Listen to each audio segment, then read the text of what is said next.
अस्सलाम वालेकुम व्यूअर्स, आज मैं आपके लिए लेकर आया हूँ निसान क्लिपर NV100 जो हूबहू सुजुकी एवरी से भी मिलती है।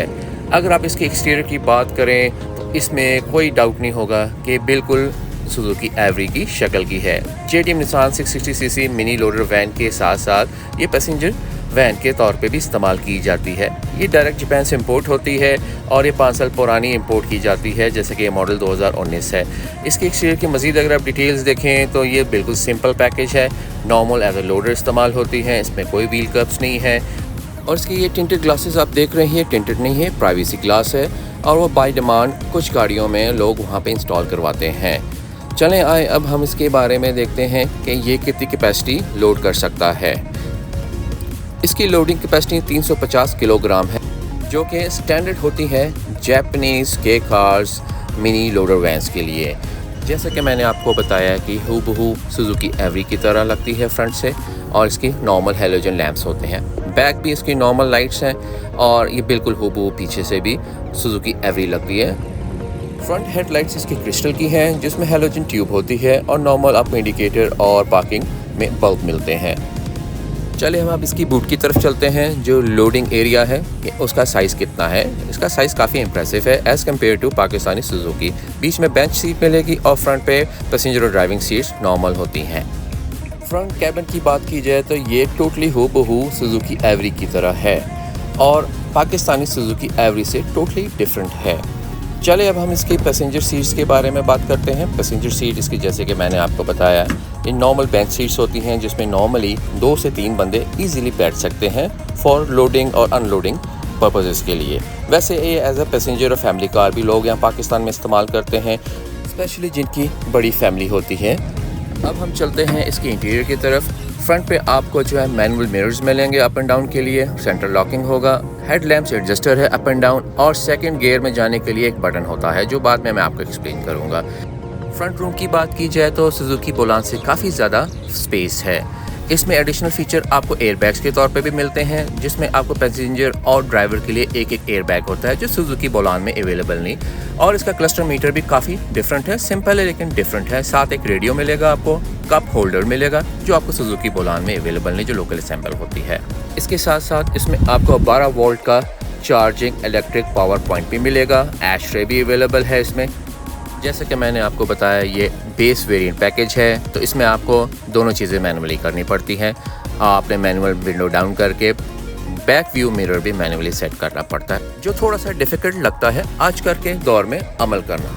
सीट्स की बात की जाए तो इसमें फैब्रिक सीट्स नहीं होती, इसमें नॉर्मल आपकी PVC material leather like seats होती हैं जो कंफर्टेबल होती हैं। चलिए अब हम इस बटन के फंक्शन के बारे में बात करते हैं। इस पे लिखा हुआ सेकंड का मतलब ये सेकंड गियर से आपकी गाड़ी को स्टार्ट करेगी। आप उसको प्रेस करेंगे तो सेकंड गियर शिफ्ट ऑन हो जाएगा, ये फर्स्ट गियर को मिस कर जाएगा। यानी कि जब आपकी गाड़ी लोडेड ना हो तो आप जब चाहें तो सेकंड गियर में डायरेक्ट गाड़ी पिक करना चाहें तो आप जब ड्राइव में डालेंगे तो ये सीधा सेकंड गियर में आ जाएंगे। जैसे आप क्लस्टर में देख रहे हैं, न्यूट्रल किया, रिवर्स किया, दोबारा पार्किंग में ले गए, पार्किंग से दोबारा मैं जब इसको डी ड्राइव में डालूंगा तो ये डायरेक्ट सेकंड गियर में आएगी फर्स्ट के बजाय, जो कि बड़ा ही यूनिक फीचर है जो निसान क्लिपर में मैंने देखा है।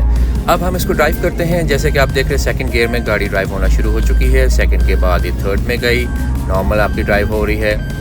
सिमिलरली जब आप ब्रेक पे पाँव रखेंगे तो वापस से दोबारा सेकंड गियर पे आके स्टॉप करेगी। एक और इसका मेन की फीचर है मैनुअल ट्रांसमिशन, जो गियरबॉक्स में आपको ट्रिप्ट्रॉनिक नज़र आ रहा है। जब आप इसको लेफ्ट पे करेंगे तो ये मैनुअल पे चली जाएगी और जब इसको आप राइट पे करेंगे तो ये डी ड्राइव ऑटोमेटिक पे आ जाएगी, जैसे कि आप क्लस्टर में भी देख रहे हैं। चलिए अब हम इसको मैनुअल ड्राइव करके देखते हैं। अब आप मैनुअल ड्राइव करने के लिए लीवर को डाउन प्रेस करेंगे तो ये सेकंड गियर में चली जाएगी। सिमिलरली अगर आपने थर्ड गियर में डालना है तो आपने फिर लीवर को प्रेस करना है। एक सर्टन RPM पहुंचने के बाद फिर आपने डाउन प्रेस किया तो ये थर्ड गियर में चली जाएगी। फिर एक सर्टन RPM स्पीड को मेंटेन करने के बाद फिर आप इसको डाउन शिफ्ट करेंगे तो ये फोर्थ गियर में चली जाएगी। और लास्ट गियर इसका फिफ्थ गियर है, जो बहुत ही इसका बड़ा फीचर है क्योंकि ये ऑटोमेटिक है 5 स्पीड के साथ साथ मैनुअल 5 स्पीड भी है, जो पुरानी बोलान एवरी और क्लिपर्स में नहीं आता। चलिए हम बात करते हैं बैक पैसेंजर सीट को फ्लैट बेड कैसे बनाया जाता है। तो ये आप लेफ्ट साइड पे देखेंगे एक छोटा सा लीवर है, इसको आप खींचेंगे तो बैक बेंच आपका डाउन हो जाएगा। फिर आपने मिडल में जाके देखना है, एक लीवर मिलेगा आपको मेटल का, आपने उसको पुल करना है। ये जैसे कि देख रहे हैं आप इसको पुल करेंगे और फिर आप सीट को कन्वर्ट कर देंगे फ्लैट बेड में। तो इस तरह आपको एक्स्ट्रा स्पेस मिलेगी एक्स्ट्रा कार्गो के लिए। ये भी बहुत अच्छा फीचर है जिसमें आप अपने बेंच सीट को लिटा के एक एक्स्ट्रा कार्गो की स्पेस ले सकते हैं, जो कि आपके लोकल सुजुकी बोलान में अवेलेबल नहीं है। चलें हम दोबारा पैसेंजर सीट को असेंबल करते हैं। इसको आप पुल करके दोबारा रिलीज़ करेंगे और अपने लैच पे जाके लॉक हो जाएगा। फिर आपने बैक बेंच जो है उसको पुल करके पुश करके पीछे करना है और वो भी अपनी जगह पे जाके लॉक हो जाएगा। तो इस तरह आपको पैसेंजर सीट दोबारा अवेलेबल हो जाएगी। अब आप सोच रहे होंगे इसमें पंचर रिपेयर किट है या नहीं। इसमें पंचर रिपेयर किट नहीं होती क्योंकि ये लोडर वैन है और टायर पंचर होने की सूरत में स्टेपनी की ज़रूरत पड़ती है। तो स्टेपनी इसमें अवेलेबल है और ये बैक से आप चेक कर सकते हैं। अब आप सोच रहे होंगे टायर रिप्लेस करने के टूल्स कहाँ पे मौजूद हैं। तो आपने पैसेंजर लेफ्ट साइड का डोर खोलना है, नीचे एक कंपार्टमेंट मिलेगा आपको और उस कंपार्टमेंट को खोलेंगे तो उसमें जैक और दीगर आपको टूल्स मिल जाएंगे। देखा जाए तो बेसिक पर्पस के टूल्स इसमें मौजूद हैं जो सिर्फ टायर रिप्लेसमेंट के टाइम पे काम आते हैं। चलिए हम इसको बंद करते हैं और चलते हैं अपनी बॉनेट की तरफ।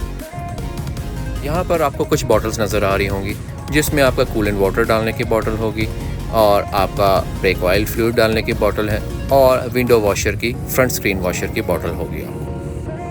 वैसे तो सारे की फ़ीचर्स हमने इसमें डिस्कस कर लिए हैं, लेकिन सबसे इम्पोर्टेंट मेरे लिए फ़ीचर था इसमें गियर बॉक्स। इसका निसान क्लिपर का गियर बॉक्स जो आता है वो ऑटोमेटिक के साथ साथ मैनुअल ट्रिपट्रॉनिक 5 स्पीड आता है, जिसकी वजह से जापान क्लेम करता है कि 14 से 16 किलोमीटर पर लीटर आपको दे सकती है depending upon the load on the car.